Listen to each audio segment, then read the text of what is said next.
October 26th, 1944. A cold, miserable dawn over the Hortgen forest.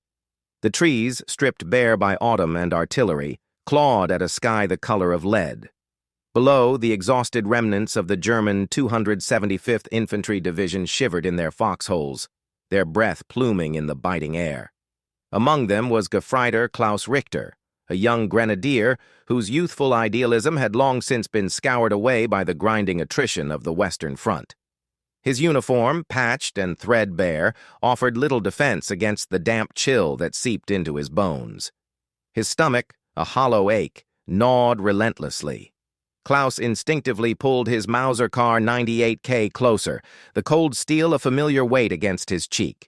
Across from him, his squad leader, Sergeant Major Hans Vogel, a man whose face was a roadmap of forgotten battles, scraped at a tin can with a rusty spoon.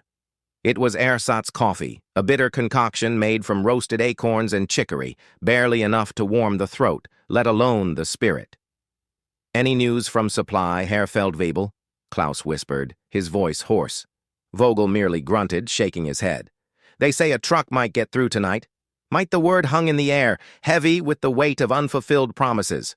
For weeks, rations had been cut, ammunition scarce, and the endless bruising American attacks relentless.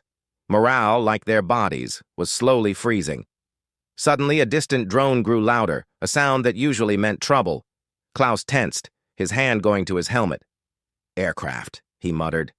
But it wasn't the familiar, terrifying shriek of Stukas or the high-altitude rumble of Allied bombers. This sound was lower, steadier, almost relaxed. Through a gap in the skeletal trees, a monstrous silver shape emerged from the low-hanging clouds. It wasn't a bomber. It was slower, bigger than any fighter. A transport, perhaps? But why here, over the front lines? Then the rear ramp of the giant C-47 Dakota shuddered open.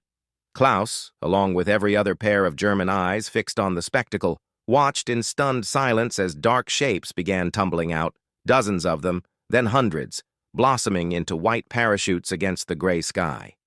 Not paratroopers, he realized, his brow furrowed in confusion. These were smaller, bulkier packages. They drifted down like benevolent snow, silent and surreal.